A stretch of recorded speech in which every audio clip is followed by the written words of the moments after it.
नमस्कार, मैं हूं अदिति शर्मा। स्वागत करती हूं आप सभी का हमारे कार्यक्रम सफल किसान में। जी हां, हमारे इस कार्यक्रम में हम देश के कोने कोने से उभरती हुई प्रतिभाओं से आपको रूबरू करवाते हैं।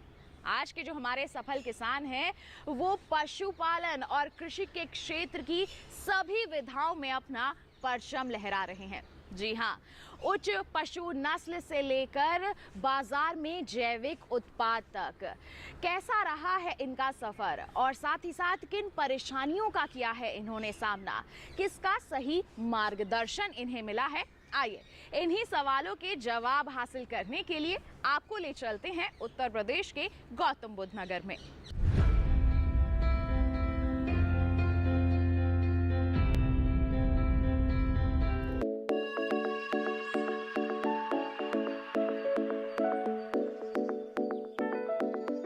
उत्तर प्रदेश कृषि के क्षेत्र में अपना विशेष स्थान रखता है। यहाँ की करीब 65% जनसंख्या कृषि पर आधारित है। प्रदेश के आर्थिक विकास में कृषि क्षेत्र का महत्वपूर्ण योगदान है। कृषि की आधुनिक तकनीक का उपयोग कर उत्पादन व उत्पादकता में वृद्धि की दिशा में किसानों की मेहनत और प्रयास का ही परिणाम है कि कृषि ने प्रदेश को खाद्य सुरक्षा में आत्मनिर्भर बनाते हुए आवश्यकता से अधिक की ओर पहुँचाया है। वहीं किसान अब खेती की लागत में कमी लाने के प्रयास कर रहे हैं और इसके लिए जैविक और प्राकृतिक को अपना रहे हैं। ऐसे ही एक सफल किसान है ओमवीर नागर, जो पिछले 25 सालों से अपने खेत में जैविक खेती कर रहे हैं। हालांकि ओमवीर भी बाकी किसानों की तरह पहले रासायनिक खेती करके फसल उत्पादन लेते थे, लेकिन खेती में आ रहे व्यय को कम करने और अच्छी सेहत की चाह ने उन्हें जैविक खेती का विकल्प सुझाया। इसके लिए उन्होंने पशुपालन शुरू किया, जिससे खेती के लिए खाद और जैविक कीटनाशक बनाए जा सके। ओमवीर इस समय खेतों में हर तरह की फसलें लगाते हैं, जिसमें दलहन, अनाज, तिलहन, गन्ना और सब्जी फसलें मुख्य है। खेतों में फसलों को जरूरी उर्वरक की पूर्ति होती है। इसके लिए इन्होंने गाय और भैंस पाल रखी है। इस समय ओमवीर की पशुशाला में साहीवाल और गिर गाय है, तो मुर्रा भैंस भी है। ओमवीर मानते हैं कि उच्च नस्ल की देसी गायों से मिलने वाला गोबर और गौमूत्र फसलों के लिए अमृत से कम नहीं। मैं जैविक खेती करीब 15-20 वर्षों से करता हूं। जैविक खेती के साथ साथ मैं डॉक्टर घनश्याम अपने कृषि विज्ञान केंद्र छौलस की मदद से, वहां पर डॉक्टर घनश्याम जो पशुपालन का विभाग देखते हैं, उनके सहयोग से अच्छी नस्ल की गाय, साहीवाल गाय व बुर्रा नस्ल की भैंस की जानकारी लेकर के, ट्रेनिंग लेकर के और उनको रखता हूं और उनका अच्छा दूध उत्पादन करता हूं। वह उनके दूध के साथ साथ दूध के उत्पाद भी बनाता हूं और जो गिर नस्ल की गाय हैं, उनके पेशाब से अपनी फसलों की दवाई व जीवामृत, बीजामृत, ये सारी चीज़ें, और उनके गोबर से मैं अच्छी खाद, वर्मी कंपोस्ट और प्राकृतिक खाद LR पिट के द्वारा भी तैयार करता हूं। उस खाद को अपने खेतों में यूज करते हैं, अपनी सब्जी में, अपने धान, गेहूं, पौधे में खाद को यूज करते हैं। उससे हमारी जो धरती है, जो मृदा है, उसकी जीवांश कार्बन बढ़ जाती है और धरती हमारी बहुत अच्छी उत्पादन देती है, जिससे हमारा पर्यावरण भी अच्छा रहता है। और उसके जो उत्पाद हैं, उससे मनुष्य को जो भी खाने के उत्पाद तैयार होते हैं, वो मनुष्य के लिए और पशु के लिए, सबके लिए बहुत अच्छे तैयार होते हैं। उनकी गुणवत्ता बहुत अच्छी होती है। केमिकल हम यूज नहीं करते, हम देसी ही गोबर से और गाय के पेशाब से खाद तैयार करके लगाते हैं। इनके साथ साथ हम दालें की खेती करते हैं, चावल की खेती करते हैं, अच्छा बासमती चावल उगाते हैं, तेल की खेती करते हैं, सरसों तैयार करते हैं, सरसों का तेल तैयार करते हैं, आलू सब्जी वगैरह तैयार करते हैं और उनको सारी को जैविक तैयार करके उनकी बिक्री भी अपने द्वारा करते हैं। ओमवीर पशुपालन के साथ साथ नस्ल सुधार पर भी काम कर रहे हैं, जिससे देसी नस्लों का संरक्षण और संवर्धन दोनों हो सके। इसके लिए वो अपने पशुओं को जैविक रूप से तैयार किया गया चारा खिलाते हैं। पशु को कितना हरा चारा देना है, कितना सूखा चारा, ओमवीर इस बात का विशेष ध्यान रखते हैं। साथ ही उनकी गौशाला में मौसम के अनुरूप बदलाव किए जाते हैं। जैसे इस समय तापमान में इजाफा होते देख पंखों की व्यवस्था की गई है। साथ ही पशुशाला के फर्श को भी कच्चा रखा गया है, ताकि पशु को उठने बैठने में परेशानी ना हो। इतने सेवा भाव का ही नतीजा है कि कृषि मेलों में उनके पशु विजयी होकर आते हैं। मैं अपनी गायों की और पशुओं की भैंसों की देखभाल, अपनी गायों की गर्मी में जो देखभाल है उनके लिए अच्छे पंखे वगैरह की व्यवस्था रखता हूँ जो टेम्परेचर अच्छा रहे, और इनके बैठने की व्यवस्था जो कच्चे में भी रखता हूँ, ये कच्चे में बैठें, और खाने पीने में विशेष ध्यान देते हैं। इनके लिए हरा चारे की व्यवस्था रखते हैं, सूखे चारे की व्यवस्था रखते हैं, दाने अपना तैयार करते हैं, दाना अपने खेतों से तैयार करके वो देते हैं। इनकी पूरी सेवा, पूरी व्यवस्था हम अपने डेयरी पर ही तैयार करते हैं। तो इनकी देखभाल और इनसे अच्छा दूध उत्पादन हम लेते हैं। गिर नस्ल की गाय रखते हैं, अच्छी पशु हम तैयार अपने डेयरी पर करते हैं।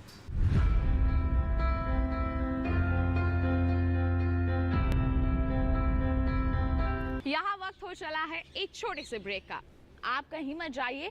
ब्रेक के बाद हम आपको बताएंगे कि ओमवीर जी केवल खेती किसानी और पशुपालन से ही नहीं जुड़े हुए, बल्कि वैल्यू एडिशन करके अपने लाभ को और भी ज्यादा बढ़ा रहे हैं। बने रहिए दूरदर्शन किसान पर, देखते रहिए कार्यक्रम सफल किसान।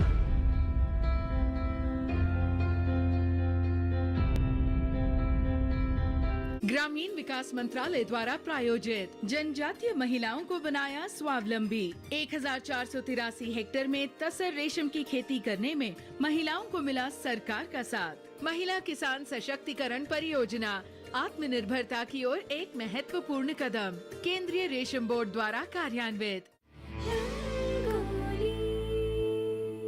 वो एक्ट्रेस जिन्हें थी अभिनय के साथ साथ गायकी में भी महारत हासिल,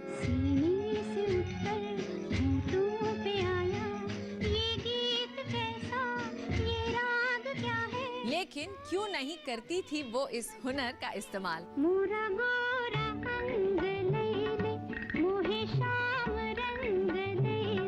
साथ ही बॉलीवुड की वो एक्ट्रेस जिन्हें कुकिंग कभी नहीं आई, लेकिन लॉकडाउन में वो बन गई मास्टर शेफ। झूठ बोले कौवा काटे, काले कौवे से डरियो, मैं मायके चली जाऊंगी, तुम देखते रहियो। महान अभिनेत्री नूतन जी और बॉलीवुड की सुपरहिट एक्ट्रेस डिम्पल कपाड़िया जी के गीत और उनसे जुड़े दिलचस्प किस्से जानने के लिए देखिए रंगोली। मुझे तुमसे है कितने गिले, हाँ हाँ हाँ, तुम कितने दिन बाद मिले। रविवार 4 जून सुबह 8 बजे ओनली ऑन डीडी नेशनल।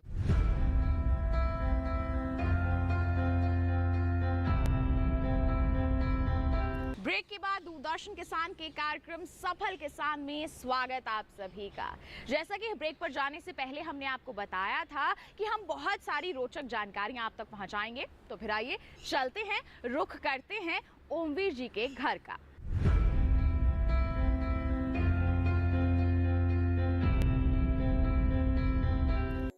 जाहिर है कि इन सेहतमंद पशुओं से मिलने वाला दूध भी पोषण से भरपूर होगा, लेकिन ओमवीर कुछ दूध सीधे बाजार में बेच देते हैं और बाकी से दूध से बनने वाले उत्पाद तैयार करते हैं। देसी सिंगड़ी में एक बड़ी से कड़ाही में दूध को घंटों पकाया जाता है।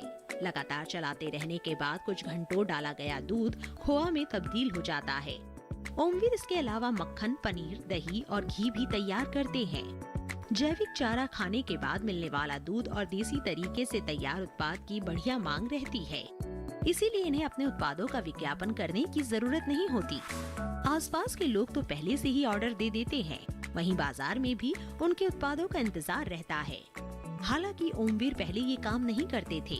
इस काम के लिए रास्ता दिखाया उनके बेटे ने, जिसने वेटनरी में डिप्लोमा भी कर रखा है। मेरी इंटर CBSE से कॉमर्स लाइन से हुई थी। बाकी रुझान पहले से ही खेतीबाड़ी में था, पशुपालन में था। तो मैंने इंटर के बाद CPT करने के बाद वहाँ से पढ़ाई छोड़कर और मैं इस लाइन में जो वेटनरी लाइन में आ गया। पहला वेटनरी का डिप्लोमा किया, अपने यहाँ पे फार्म पे जो अपने गायों को AI वगैरह करके उनकी नस्ल सुधार पर वर्क करा, अपने यहाँ पे अच्छी ब्रीड जो विकसित करी। और अब मैं दूध के साथ साथ इसके बाई प्रोडक्ट भी बना के मार्केट में सेल कर रहा हूँ। बाई प्रोडक्ट में घी है, मक्खन है और ये आपका दही होगा, पनीर है। इसका मैंने डिप्लोमा NDRA करनाल से भी करा है और कृषि विज्ञान केंद्र से भी टाइम पे मैंने जानकारी ली है इसके बारे में। अपनी ट्रेडिंग जो नाबार्ड से भी हुई थी पशुपालन के बारे में।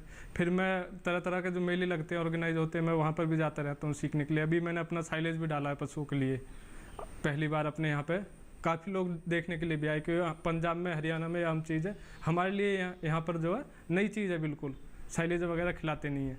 एंडर कंडाल से ट्रेनिंग लेने के बाद यहाँ पे मुझे थोड़ी प्रॉब्लम आई प्रैक्टिकली पनीर वगैरह बनाने में, फिर मैंने डॉक्टरों से दोबारा संपर्क करा, उसके बाद जो मेरी क्वालिटी आ रही है काफ़ी अच्छी आ रही है पनीर वगैरह की। तो ओमवीर केवल दूध से बने उत्पाद ही नहीं बना रहे, बल्कि सरसों का तेल, दालें, चावल और गुड़ बनाकर भी बाजार को गुलजार कर रहे हैं। सरसों तैयार करते हैं, सरसों से हम जो है उसका तेल निकलवाते हैं, तेल तैयार करके तेल बेचते हैं। 250 लीटर पीली सरसों का तेल हम बेचते हैं। गन्ने से गुड़ तैयार करते हैं और गुड़ को हम 50 रुपये केजी बेचते हैं। ये सभी आइटम हम जैविक तैयार करते हैं। दाल तैयार करते हैं, अपनी दाल खेत में उगा करके फिर अपने घर पर छोटे उससे दल करके और उसको दो टुकड़ा बना कर दाल के रूप में तैयार करके उसको फिर दाल को हम अपने 100 रुपये किलो 125 रुपये के बेचते हैं। बासमती धान तैयार करते हैं, उसका चावल हम बासमती धान तैयार करते हैं, उसका चावल निकलवाते हैं और उस चावल को ऑर्गेनिक चावल को हम अपने रेट से जो बासमती 370 का उसको 150 रुपये किलो बेचते हैं, जो 11-21 का उसको 125 रुपये किलो बेचते हैं। तो और गेहूं से दलिया तैयार करते हैं, आटा तैयार करते हैं अपने घर पर ही, बाजरे का भी आटा तैयार करते हैं, मक्का का भी, जो भी उत्पाद हैं अपने वो हम तैयार करके उसके बाद उनको बिक्री करते हैं। नोएडा, ग्रेटर नोएडा, ऑनलाइन भी, और अपने कहीं मंडी में बाज़ार लगता है जैविक, उसमें बेचते हैं। दूध के उत्पाद बनाते हैं, दूध तैयार करते हैं, पहले हम अपने पशुओं से दूध तैयार करते हैं, फिर उसके बाद दूध से उत्पाद बनाते हैं।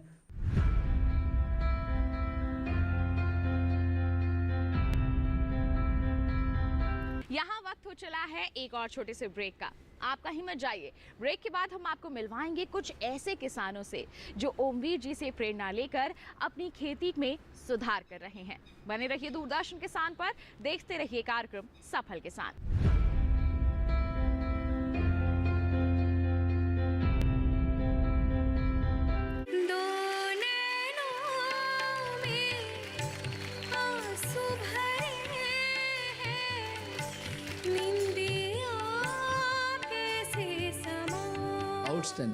जिंदगी का सफर है ये कैसा सफर। बिखरा हुआ है मामला, आप अपने आप को ढूंढो। मैं क्या कहना चाह रहा हूँ, आजा आजा आजा आजा आजा आजा आजा।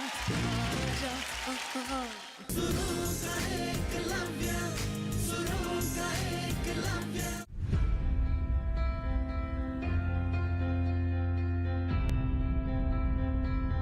ब्रेक के बाद दूरदर्शन किसान के कार्यक्रम सफल किसान में आप सभी का फिर से स्वागत है। जैसा कि हमने कहा था, अब हम आपकी मुलाकात करवाएंगे कुछ ऐसे किसानों से जो खेती में कुछ अलग करके इसे अपने लिए फायदेमंद बना रहे हैं।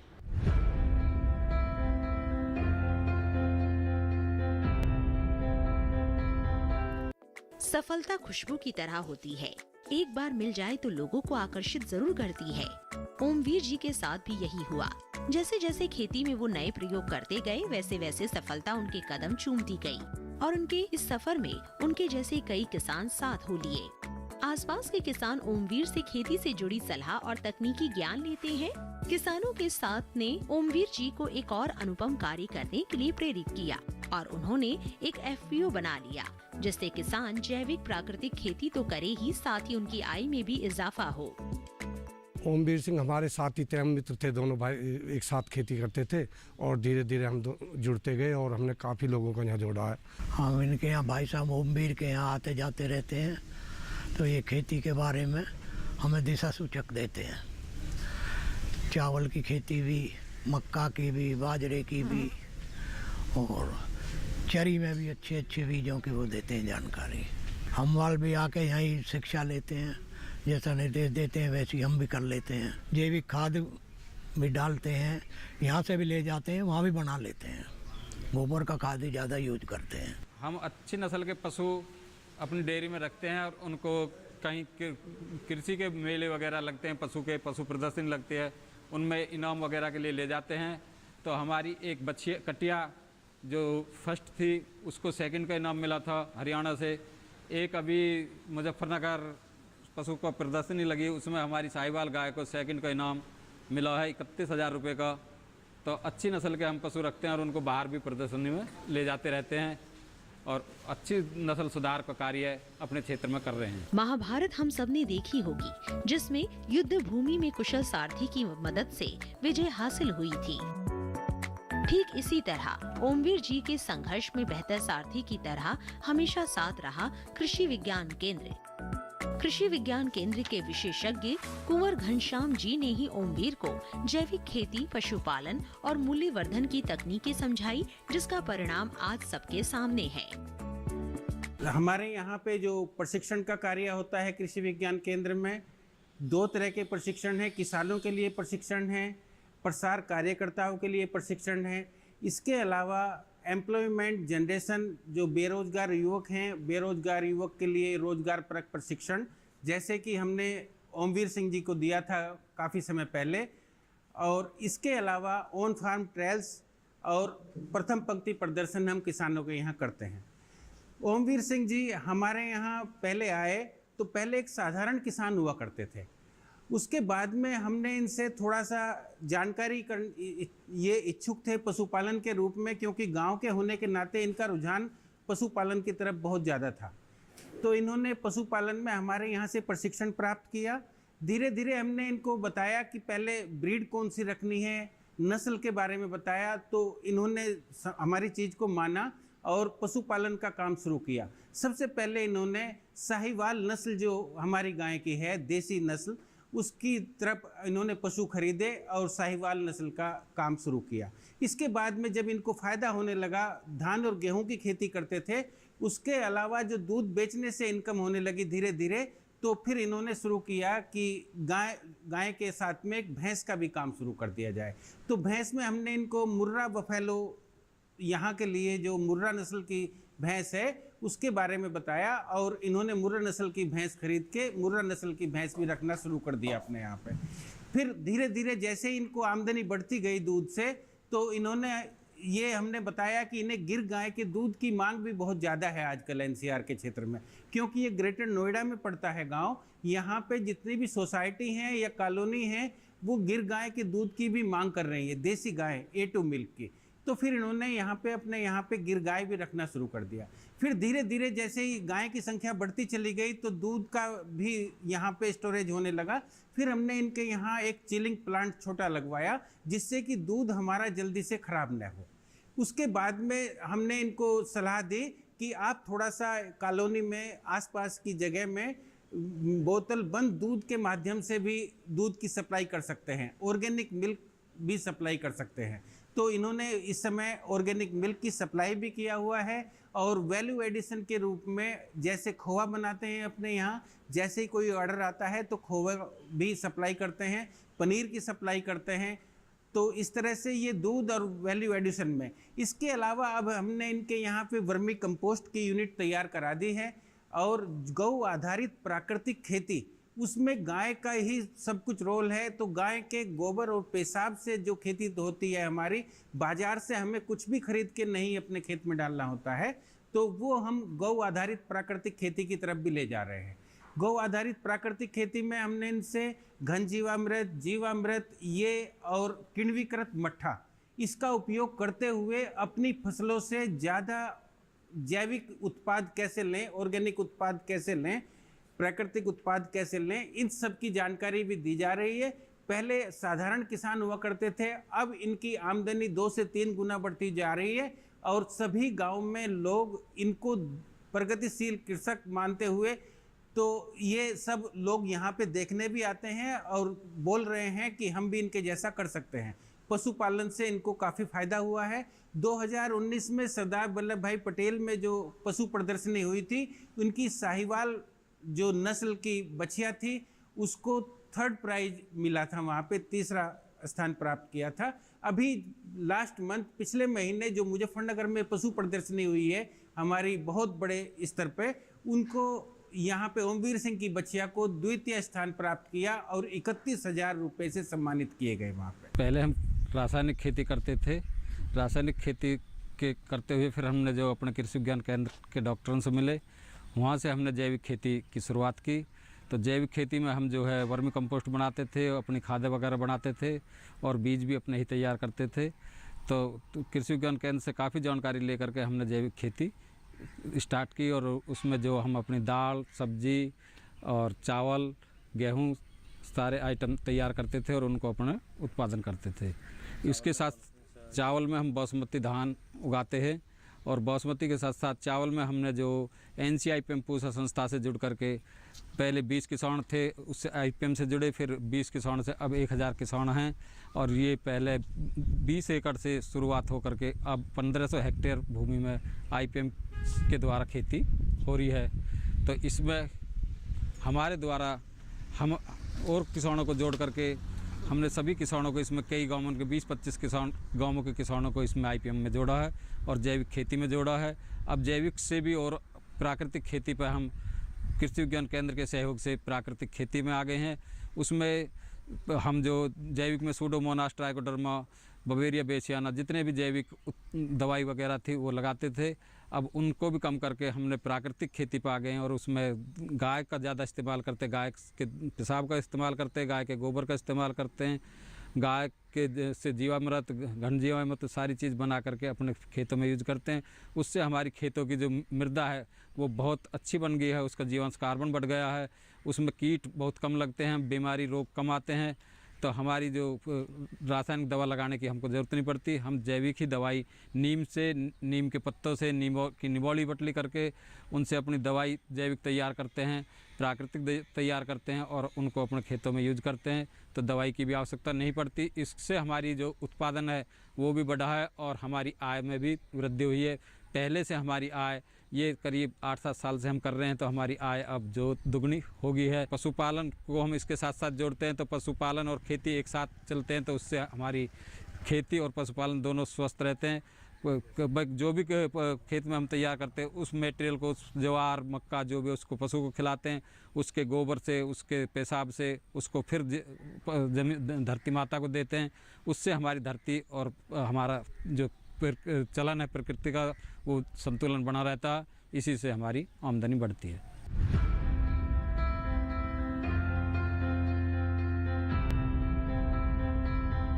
किसान भाइयों बहनों, मुझे उम्मीद है कि आज के हमारे इस कार्यक्रम को देखने के बाद आप भी खेती के प्रति अपनी राय को जरूर बदलेंगे, नए प्रयोगों से सफलता की नई इबारत जरूर लिखेंगे और हम ऐसे ही प्रेरणादायी किसानों की दास्तानें आपको दिखाते रहेंगे और आपके हौसले को बढ़ाते रहेंगे। इसी उम्मीद के साथ आज के हमारे इस कार्यक्रम में बस इतना ही। विशेष जानकारी आपके लिए, देखना है आपको हमारा ये कार्यक्रम दोबारा, तो आप रुख कर सकते हैं हमारे YouTube चैनल का। साथ ही कोई ऐसी दास्तान आप हम तक पहुंचाना चाहते हैं तो आप हमें ईमेल कर सकते हैं। ईमेल आईडी है safalkisandd@gmail.com या फिर आप हमें पत्र भी लिख सकते हैं। पता है हमारा सफल किसान, कमरा नंबर 110, CPC दूरदर्शन, खेलगांव, नई दिल्ली 110049।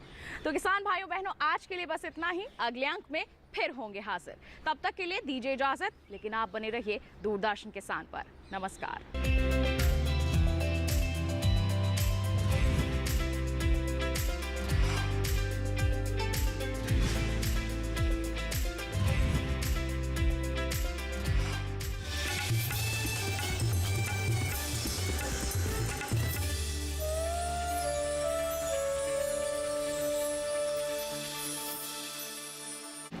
बंधु का घर जौन